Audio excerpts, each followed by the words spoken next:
وفي هذه الفرصة الذهبية نرجو من سماحة الشيخ أبو سعيد حفظه الله أن يأتي إلى المنصة لإلقاء كلماته الغالية، فليتفضل مجزيا مشكورا. السلام عليكم ورحمة الله وبركاته. نحمده ونصلي على رسوله الكريم. محترمو، دا مجلس زمونږ د علم او د دین مجلس ته، او اکثر علماء او طلباء او د دین پوهان دې مناسبت باندې او بل په دې مناسبت چې چونکې وخت هم کم دی نو اوږدې خبرې نشو کولی، خو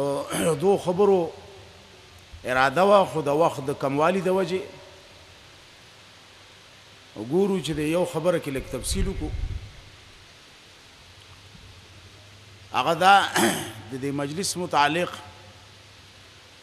چې داسې مجالس مدارسو کې مساجدو کې اکثر مقرریږي دینی مجالس دي. داسې دینی مجالس دا زمونږ ستاسو ټولو شریک مجالس دي، خو د دنیا رسم و رواج د هغې عادات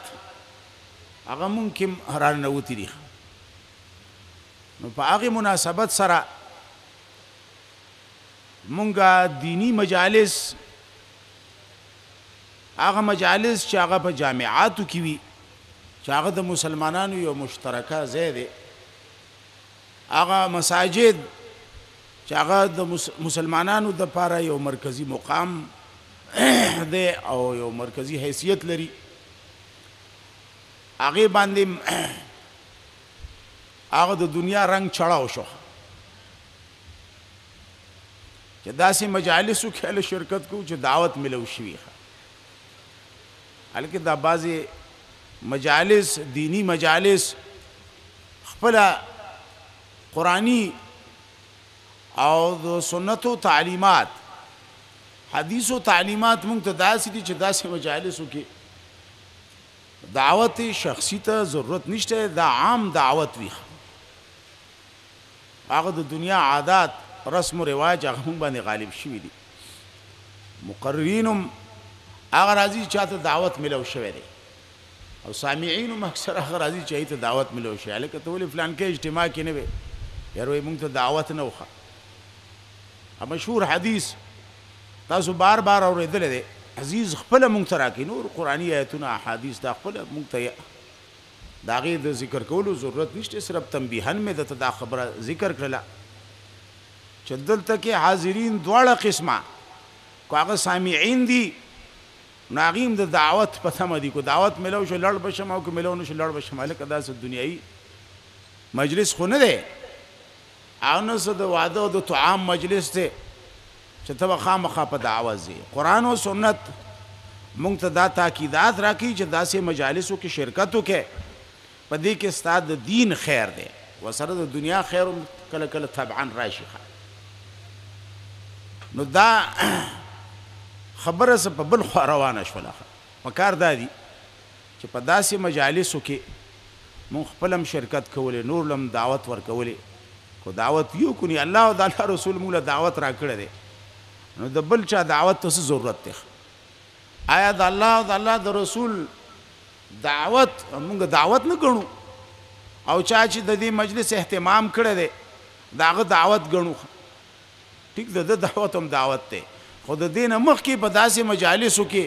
دعوت د الله او د الله د رسول هغه مقدم دی، د هغې منل لازم دي. نو دا یو شی زموږ اذهانو کې راغلی، یو وهم راغلی دی چې بغیر د دعوت نه راځو. او د ویونکو متعلق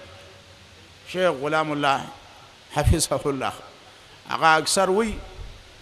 اوس هم انشاءالله یو څو خبرې کوي چې هغوی مولیانو کې دا شی دی چې راشي خپل وخت ټاکلی شوي له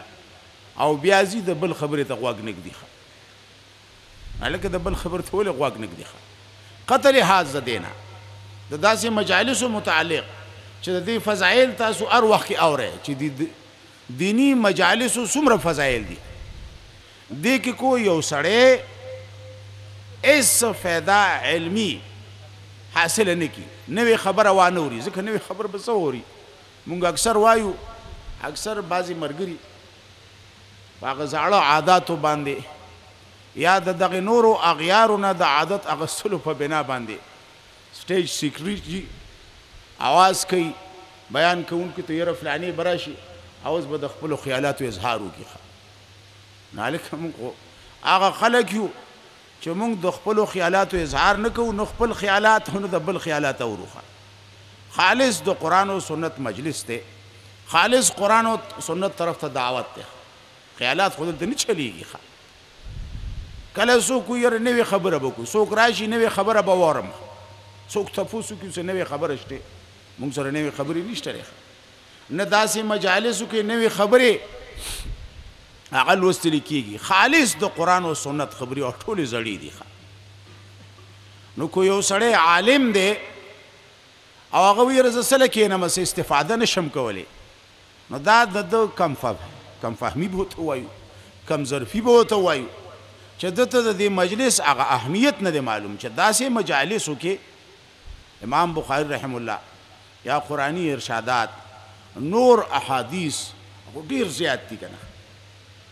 خو مطلق داسې مجلس چې اکثر زه څنګه مخکې مولانا صاحب تاسو ته واقعات بیان کړو دا واقعات کله په طریقه د مثال ذکر شي لازم چې لکه قصه ولې کوي قصه دې د پاره کې چې خبره واضحه شي مثال په موضوع کې زه اکثر وایم د ریاض کې زموږ یو مرګره دی دې زیاده الته یو کمپنی کې دی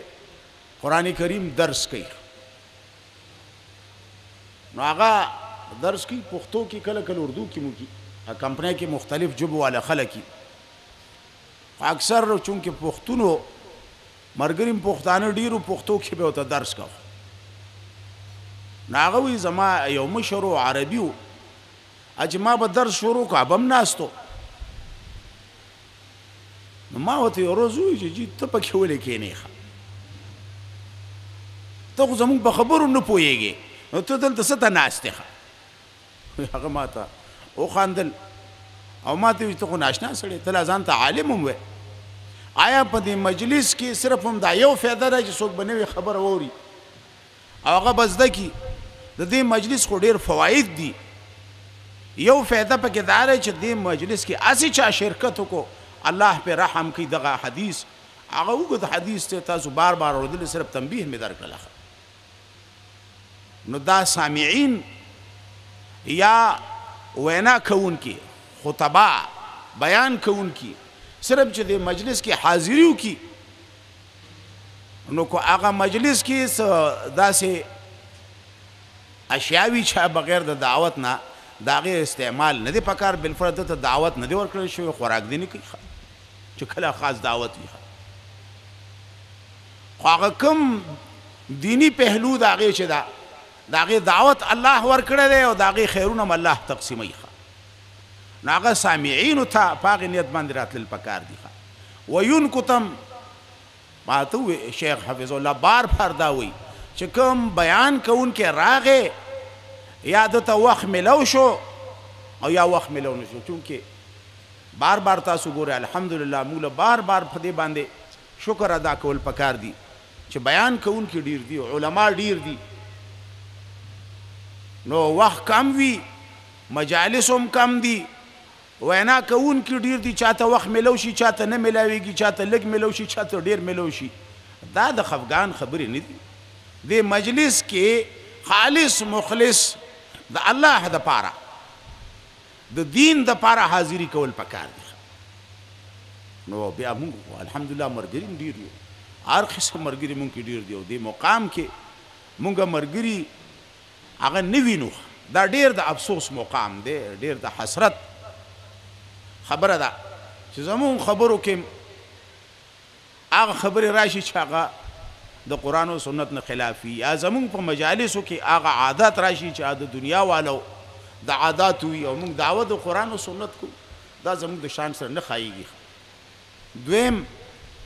تنبیهان به ویم چې کوم طلبا اوس فارغیږي همدې حدیث کې ومن سلک طریقا یلتمس فیه العلم نو د هغې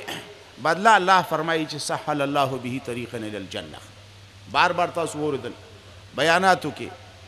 چې کوم طلبا فارغیږي دې ته یو نوی ژوند میلاویږي،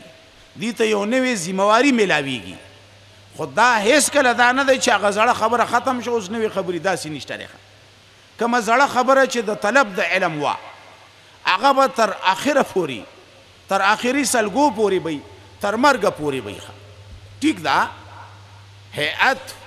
کیفیت مجلس دا هر څه جدا جدا شو. مخکې یو نوم طالب العلم ورته وی، اوس یې ورته فارغ التحصیل وی، عالم وی. ذموارو کې فرق راغی، ډیروالی راغی. خو دا یو صفت چې دی دا د انسان د ژوند سره تړلی دی. قرآن او حدیث بار بار وی چې طلب د علم کې چته د نه کمی رانشي او په طلب د علم کې چوټیم نشته دی. طلب د علم بس تا هر وخت وي. نو دا ځنې چې ته عالم شو نو طلب د علم به نه کوې، بیا به هم طلب د علم کې خو کیفیت جدا شي. هغه صفت دا داسې صفت دی طلب د علم، طالب العلم. دا اوس معاشرې او څه د اغیارو د مکرونو د فریبونو د وجې چې دا په دین کې په دیندار طبقه کې دا یو ډېر لوی اوچت مقام و د طالب العلم. خو هغه داسې بدنام کو چې د هغې نوم اغستل اوس څوک ګواره نه ګڼي. بهرحال موږ به کوشش کوو خپله دفاع به کوو په خپله چې د عالم د ملا او د طالب دا نوم چې کوم بدنامۍ طرف ته روان دی چې د هغې نه دفاع وکړو موږ په خپلو ښایسته اخلاقو په ښایسته تعلیماتو چې هغه د قرآن او سنت تعلیمات دي چې نور آرا پکې نه داخلېږي. او دا هم دغسې وایو دا اول کې رسول الله صلی الله علیه وسلم اقوالو ته د هغه شخصیت ته د هغه ذات ته دغسې غلط نسبتونه کېدل. خو هغه په خپلو اخلاقو باندې خپلو تعلیماتو باندې د خلکو هغه خبرې په خپله بندې کړلې. موږ له همت بایلل نه دي پکار. دغسې خلک چې موږ هر څومره بدناموي مجالسو د مسلمانانو کې